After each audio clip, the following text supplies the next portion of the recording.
আসসালামাইকুম। আজকে আমরা তৈরি করব সুস্বাদু আলুর পরোটা। আমাদের আলুর পরোটা তৈরি করার জন্য আমরা নিয়ে নেব 4-5টা আলু সিদ্ধ করে, মরিচ ভেজে নেব, পেঁয়াজ ভেজে নেব, দিয়ে দেব সামান্য তেল, পরিমাণ মতো লবণ দিয়ে আমরা আলুটাকে ভর্তা করে নেব। আর আলু ভর্তা কীভাবে করতে হয় আমরা সকলেই তো জানি। আমি আলুগুলোকে খুব সুন্দরভাবে ম্যাশ করে নেব। আপনারাও চেষ্টা করবেন খুব সুন্দরভাবে ম্যাশ করে নেওয়ার জন্য, কারণ আলুটা আস্তে আস্তে থাকলে খেতে ভালো লাগবে না বা রুটিটা বেলতে গেলেও হয়তো ঝামেলা হতে পারে। তাই আপনারা চেষ্টা করবেন সুন্দরভাবে আলুটাকে একদম মিহিন করে ম্যাশ করার জন্য। আমাদের আলু ভর্তাটা কিন্তু তৈরি হয়ে গিয়েছে। এখন আমরা গোল আকারের একটা শেপ দিয়ে নিব। আপনারাও কিন্তু ছোট ছোট আকারের শেপ দিয়ে নেবেন, বা আপনাদের রুটিটা যত বড় করবেন ঠিক ওই আন্দাজেই আর কি আলু ভর্তার শেপটা দিয়ে নেবেন। দেখুন আমাদের কিন্তু সবগুলো আলুরই গোল শেপ দেওয়া হয়ে গিয়েছে। এখন আমরা পরোটার জন্য নিয়ে নেব 2 কাপ ময়দা। আপনারা চাইলে কম বেশি করেও নিতে পারেন।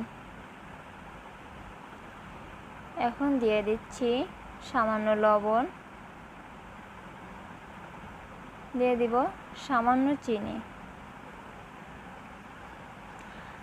দিয়ে দিচ্ছি 2 টেবিল চামচ তেল, বা আপনারা আপনাদের পরিমাণ মতো দিয়ে দিতে পারেন। এখন শুকনো উপকরণগুলোকে খুব সুন্দরভাবে মিশিয়ে নিব।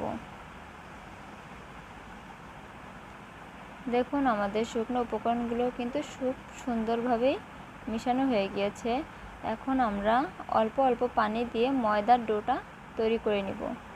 আপনারাও কিন্তু অল্প অল্প পানি দিয়ে ময়দার ডোটাকে তৈরি করে নেবেন। দেখুন আমাদের ডোটা প্রায় কিন্তু তৈরি হয়ে গিয়েছে।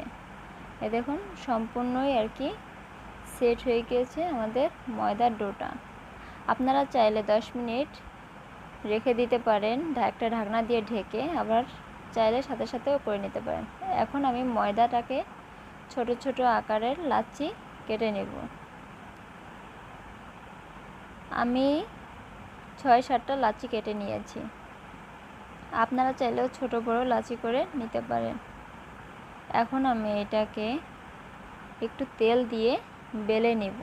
দেখুন আমি কিন্তু সামান্য পরিমাণে তেল দিয়েছি, আর খুব ছোট করে একটু বেলে নিব আলুর পুরটা দেওয়ার জন্য।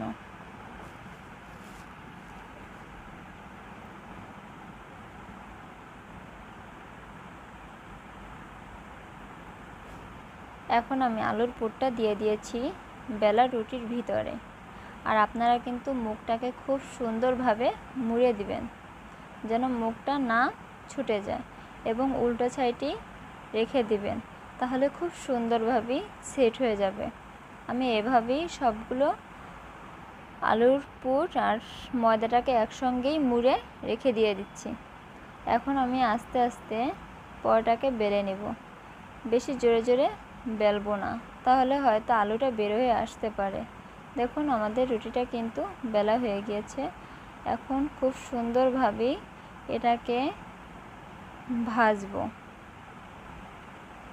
প্রথমে কিন্তু আমি তেল ছাড়াই আর কি ভাজতেছি।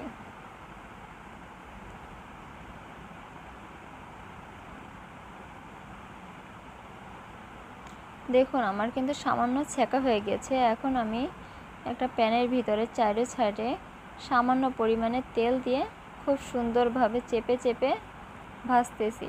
আপনারাও কিন্তু চেপে চেপে ভাজবেন, তা না হলে কিন্তু এ সাইডে ও সাইডে একটু কাঁচা থেকে যেতে পারে। যদি আপনি চারো সাইডে ঘুরিয়ে ঘুরিয়ে চেপে চেপে ভাজেন, তাহলে দোকানের মতোই আপনার পরোটাও খুব সুন্দর টেস্টি হবে। দেখুন আমাদের কিন্তু ভাজা হয়ে গিয়েছে, আর এই পরোটাটা কিন্তু খুব সুন্দরভাবে ফুলেও উঠে। দেখুন আমাদের পরোটাটা খুব সুন্দরভাবেই তৈরি হয়ে গিয়েছে। আমাদের সকল পরোটাগুলোই তৈরি হয়ে গিয়েছে। ধন্যবাদ। আপনারা আমাদের চ্যানেলটাকে সাবস্ক্রাইব করবেন, লাইক শেয়ার কমেন্ট করবেন।